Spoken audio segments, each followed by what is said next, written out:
Hola mis amores, es un gusto poder encontrarnos de nueva cuenta en este medio. Recuerden que estamos a pocos pasitos de nuestra recta final, no pueden desmayar, no pueden dejar de persistir y de tener esa actitud súper positiva. Nos vamos a ubicar mis amores en las páginas 238 en adelante. Y acá, como bien vemos, para comenzar tenemos actividades relacionadas con la oración.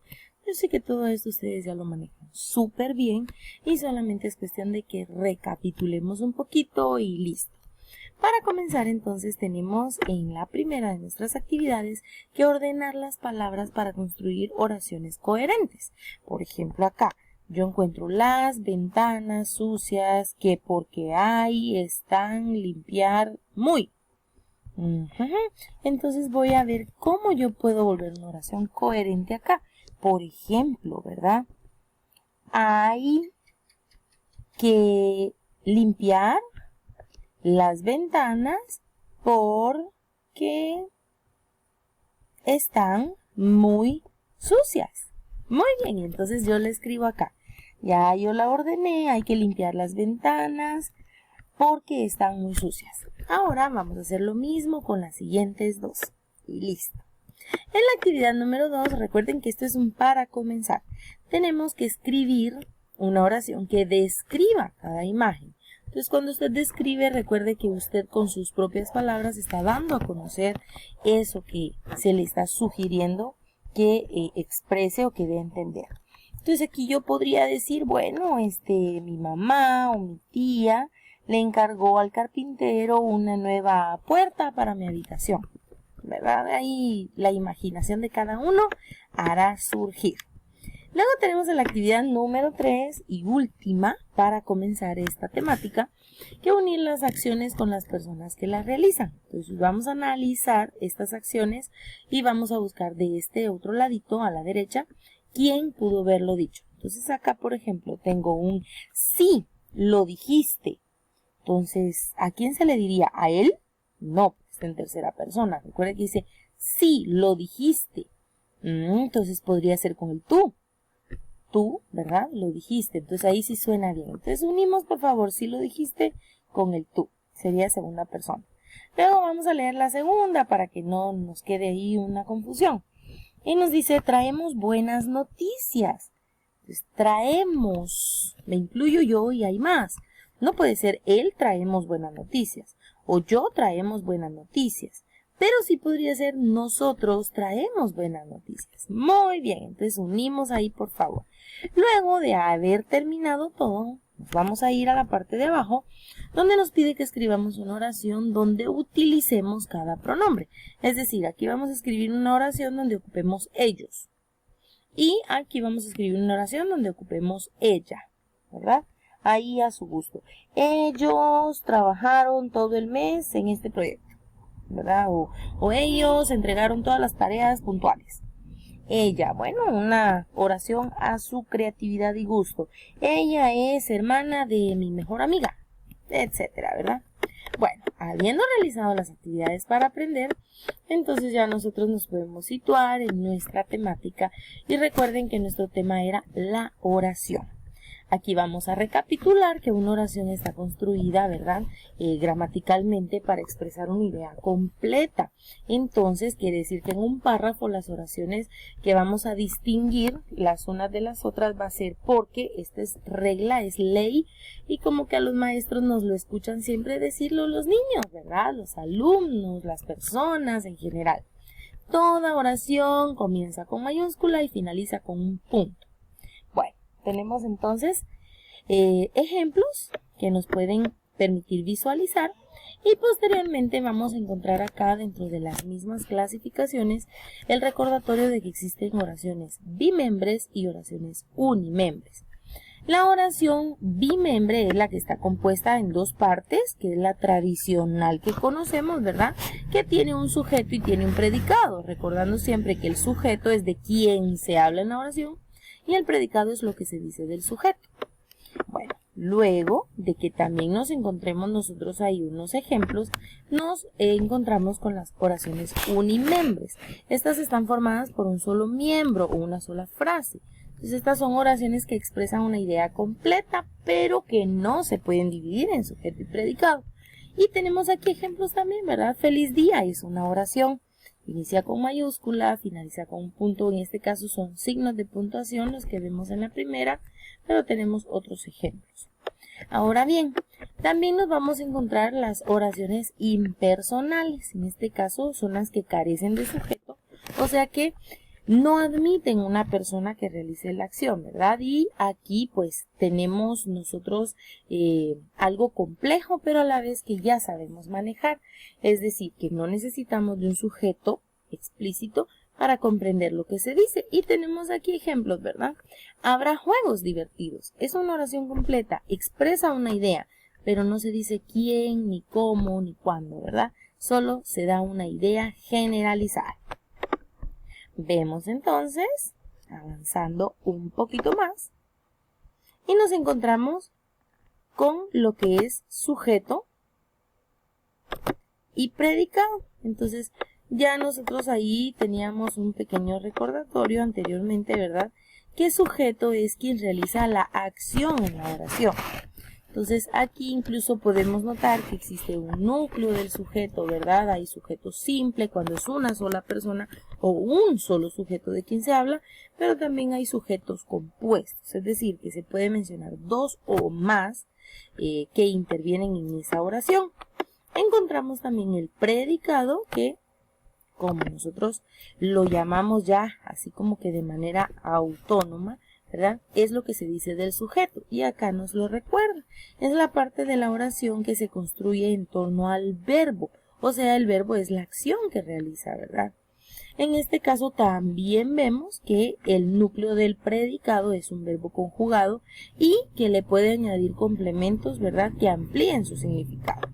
Tenemos, ¿verdad?, el complemento u objeto directo y es el que va a recibir directamente la acción del verbo. Entonces tenemos ejemplos, ¿verdad? Comimos, o sea, ahí ya está el sujeto, ¿verdad? Alguien más o algunos más y yo. Pero está destacado el predicado que sería el objeto directo, ¿verdad? Un pastel delicioso. Entonces, y así sucesivamente. También nos encontramos con los verbos que requieren un objeto directo y que se denomina transitivo. En este caso también tenemos, ¿verdad?, lo opuesto o lo contrario, que sería llamado intransitivo. Y esto sería porque en este caso el objeto de lo que se está hablando en el verbo transitivo necesita un objeto directo, mientras que en el intransitivo no necesita un objeto directo. Tenemos un complemento u objeto directo, indirecto. En este caso es a quien está dirigida la oración, se identifica, pero tendríamos que analizar con preguntas, por ejemplo, ¿a quién o a quiénes?, ¿verdad? Y está el complemento circunstancial. Se identifica con CC, que este indica las circunstancias en las que ocurre una acción. Puede ser tiempo, lugar, modo, y aquí tenemos una tablita que nos ayuda a organizar y comprender bien esta información. Posteriormente, nosotros nos encontramos con oraciones simples y oraciones compuestas. Vamos a recordar que cuando denominamos simple algo es porque es sencillo o de una unidad. Cuando hablamos de compuesto es porque ya como su nombre lo indica, ¿verdad?, se compone de dos o más partes, piezas, personas, sujetos, etc.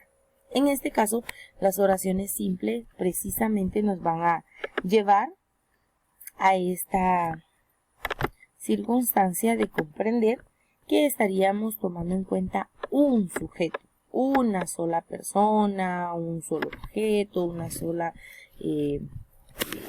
nombramiento, ¿verdad? Si hablamos de oraciones compuestas, entonces estaríamos tomando en cuenta que hay dos o más verbos conjugados o dos o más sujetos que intervienen. Luego tenemos los tipos de oraciones compuestas. Entonces aquí ya vamos a ver un poquito más detallado que tenemos por yuxtaposición. Yo sé que todo esto usted ya lo ha visto, ¿verdad? Entonces necesitamos volver a poner en práctica. En este caso o en esta situación, dentro de los tipos que mencionamos por yuxtaposición, las oraciones se unen sin utilizar nexos, o sea que no hay palabras de enlace, más bien. Entonces solamente se hacen por un signo de puntuación, ya sea por una coma, un punto y coma o 2 puntos, etc. Y aquí tenemos ejemplos. Espera, si se dan cuenta no hay una explicación, solamente hay una coma. Tengo algo que decirte. Y así sucesivamente. Tenemos por coordinación, su nombre nos da a entender, ¿verdad? Que coordina la situación. Y las oraciones se unen mediante un nexo en el cual determina el tipo de relación entre las oraciones. Pueden ser copulativas si el nexo es i, e o ni. Pueden ser adversativas, o sea, lo contrario, o son opuestas, si tenemos alguno de estos nexos, pero, aunque, no obstante, sin embargo, o más. Y hay disyuntivas que presentan opciones, puede ser una u otra. Entonces, en este caso tenemos o, u. Y también tenemos por subordinación, que en este caso una oración depende de la otra para tener significado completo. A la oración que depende de la otra se le llama subordinada, o sea que no podría existir sin la primera. Las oraciones se pueden unir mediante palabras como que o pueden carecer de palabras de enlace. Tenemos ejemplo. Dile que me llame, por favor. Luego tenemos le ruego me avise de inmediato, como ejemplos, ¿verdad? Y entonces vamos a ver si nos va surgiendo dudita a la hora de poder trabajar. En las actividades para aprender nos solicita que subrayemos el sujeto en las oraciones y que completemos la tabla. Vamos a guiarnos por el ejemplo. Tenemos el evento, el núcleo del sujeto y el modificador directo, modificador indirecto y la aposición. Como se dan cuenta, pueda que algo de todo esto no esté. Entonces, ¿quién es el núcleo o qué es el núcleo del sujeto en esta oración o en este evento? Jorge. ¿Por qué? Porque es de quien se habla. ¿Hay modificador directo? No. ¿Modificador indirecto? No. ¿Y qué es la aposición? O sea, ¿cuál es la explicación que está dando? ¿Verdad? Es lo que está justamente entre comas. Jorge, podría estar la oración solo como Jorge nos llevará al cine, pero la aposición explica. Por eso está Jorge y encierra, ¿verdad? Entre comas, el hermano de Lucía, esa es la aposición, es como la explicación. Entonces aquí la aposición es el hermano de Lucía. Vamos con la siguiente y tenemos aquí nosotros la segunda. La casa de mi abuela es muy acogedora. Entonces vamos a buscar cuál es el núcleo del sujeto. Casa, porque se está hablando de la casa. Vamos a ver si hay modificador directo. Sí, donde dice la casa. Porque si no, entonces aquí podríamos poner otro artículo. El casa y no concordaría, ¿verdad? O tu casa de mi abuela tampoco, que estaría robando ahí la coherencia. Entonces el modificador directo es la. Vamos a buscar el modificador indirecto. En este caso es de quién es la casa que se está hablando. Entonces sería de mi abuela, el modificador indirecto. Y la aposición o explicación no está en esta oración. No tenemos comas que nos aclaren la situación. Ya la oración misma lo hace. Vamos a continuar. En el segundo de los incisos nos pide que marquemos con un chequecito si la oración es impersonal o si tiene sujeto tácito. Vamos a recordar, impersonal es cuando no hay una persona y sujeto tácito es cuando está omitido, o sea que no está, ¿verdad? No se menciona, no la podemos encontrar o subrayar físicamente. Vamos a ver la primera entonces. Sería hasta mañana. Es una oración impersonal porque no hay una persona. Vamos a ver con la segunda. Dale este sobre a la maestra, por favor. Bueno, entonces aquí tenemos un sujeto tácito u omitido porque se le va a dar a la maestra, pero no sabemos a qué maestra. Entonces marcamos acá sujeto tácito porque está omitido. Vamos avanzando. Y tenemos ahora en el inciso número 3, identificar el predicado de las oraciones y rodear el núcleo. Vamos a subrayar los complementos según la guía. Vemos entonces